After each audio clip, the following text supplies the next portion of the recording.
केशव जी का मन आज बड़ा बेचैन था। बार बार करवटें बदल रहे थे पर नींद नहीं आ रही थी। क्या बात है जी? पत्नी करुणा ने पूछा। कोई परेशानी है क्या? अरे नहीं नहीं, वो आज गर्मी ज़्यादा लग रही है न, शायद इसीलिए। तुम सो जाओ, केशव जी ने पत्नी से कहा। उन्होंने घड़ी की ओर देखा। रात के 2 बज रहे थे। वो धीरे से पलंग से उठे। कैलेंडर में देखा 12 मई, अभी पूरा 1 महीना बाकी है। वो बुनबुनाए। दरअसल 12 मई का केशव जी की शादी की 50वीं सालगिरह है। बेटे बहू पोते पोती सभी ने ऐलान कर दिया था कि ये सालगिरह बड़ी धूमधाम से मनाएंगे। सारे करीबी रिश्तेदारों को फ़ोन द्वारा सूचित भी कर दिया गया था, पर केशव जी के मन में कुछ और ही चल रहा था। 50 साल पहले किया वादा आज तक पूरा नहीं कर पाया, पर इस बार नहीं, अब तो वादा पूरा करना ही है, चाहे जो हो जाए। केशव जी खुद से ही बातें कर रहे थे। फिर उन्होंने सुराही से पानी निकाल कर पिया। करुणा की ओर देखा तो वो आज भी नींद में मुस्कुरा रही थी, शायद कोई अच्छा सपना देख रही थी। उन्होंने बड़े प्यार से उसे चादर ओढ़ा दी और फिर वापस आकर सो गए। सवेरे 10 बजे केशव जी तैयार होकर बाहर जाने लगे। अरे आप सुबह सुबह कहाँ चल दिए? पत्नी करुणा ने पूछा। 1000 बार कहा है कहीं जाते समय टोका मत करो, पर तुम्हारी तो आदत ही खराब है। केशव जी ने झंझलाते हुए करुणा को डांट पिला दी और बाहर निकल गए। लोग पूछो तो नाराज ना हो, पूछो तो कहेंगे तुम्हें क्या मैं कहीं भी जाऊं। करुणा बड़बड़ाते हुए रसोई घर में चली गई। सास ससुर की इस नोक झोंक की अब तो बहू भी आदी हो गई थी। वो काम करते करते मुस्कुरा दी। घर से निकलकर केशव जी सीधे अपने पुराने मित्र राम प्रताप सुनार की दुकान पर पहुंच गए। अरे भैया आओ आओ, आज इधर का रास्ता कैसे भूल गए? राम प्रसाद ने केशव जी को बैठाते हुए पूछा।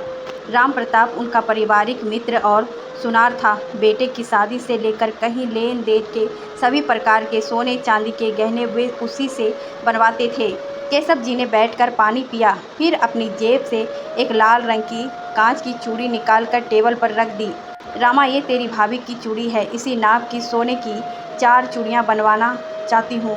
कितनी कीमत होगी? रामा ने पहले चूड़ी को देखा, फिर अपने दोस्त केशव को, फिर हो करके जोर से हंसने लगा। क्या बात है केशव, बुढ़ापे में बड़ा प्यार आ रहा है भाभी जी पर? नहीं यार, वो बात नहीं है। दरअसल तू तो जानता है इस बार शादी की 50वीं सालगिरह है। बच्चे मन ही नहीं रहे हैं, कह रहे हैं थोड़ा धूमधाम से मनाएंगे, बस इसीलिए। थोड़ा शर्माते हुए केशव जी बोले। अपने मन की बात वो छिपा गए। जब उनकी शादी हुई थी और उन्होंने करुणा को पहली बार देखा था, गौरवनी करुणा लाल साड़ी में बेहद सुंदर लग रही थी। गोरे गोरे हाथों में लाल कांच की चूड़ियां पहनती थी।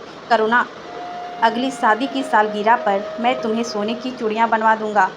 उन्होंने करुणा से वादा किया था, लेकिन ज़िंदगी भी भागम दौड़ में माता पिता बच्चे पढ़ाई बीमार एक के बाद एक जिम्मेदारियां निभाते हुए कभी करुणा के लिए चूड़ियां बनवाने का मौका ही नहीं मिला। कभी कभी करुणा उन्हें ताना भी मार देती, इतने सालों में मेरे लिए 4 चूड़ी की सोने की नहीं बनवा पाए। केशव जी चुप हो जाते। उन्होंने देख कर करुणा कहती, अरे मैं तो ऐसे ही कह रही थी, जो काम ज़्यादा ज़रूरी है उसे तो पहले करना पड़ेगा। चूड़ियाँ कहाँ भागे जा रही है, कभी भी बनवा दूंगा। घर गृहस्थी की सारी जिम्मेदारियां, पोस्ट मास्टर की एक छोटी सी नौकरी में उन्होंने पूरी की। करुणा ने हर कदम पर उनका साथ दिया। बस जब वो ये चूड़ियाँ वाला ताना मारती, केशव जी अपने आप को उसका अपराधी मानने लगते। इसी तरह शादी की कई सालगिरह निकल गए। कभी वो मनाते, कभी मंदिर जाकर प्रसाद चढ़ाकर ही संतोष कर लेते। वक्त अपनी रफ्तार से चलता रहा। माता पिता दुनिया से विदा हो गए, बच्चे बड़े हो गए। पहले उनकी पढ़ाई, फिर शादी ब्याह, जमा पूंजी कहाँ खर्च हो जाती पता ही नहीं चलता। रिटायर होते होते उन्होंने कुछ लोन लेकर कुछ पीएफ के पैसों को मिलाकर 2 कमरों का एक छोटा सा मकान भी बनवा लिया। बेटे की नौकरी भी इसी शहर में लग गई थी। कुछ उनसे भी हिम्मत की तो मकान डबल स्टोर पर बना लिया। अब वो परिवार सहित ऊपर की मंजिल पर रहते थे, नीचे का हिस्सा किराए पर चढ़ा दिया गया। एक मध्यम वर्ग परिवार की तरह उनका भी गुजारा बसेरा आराम से हो रहा था।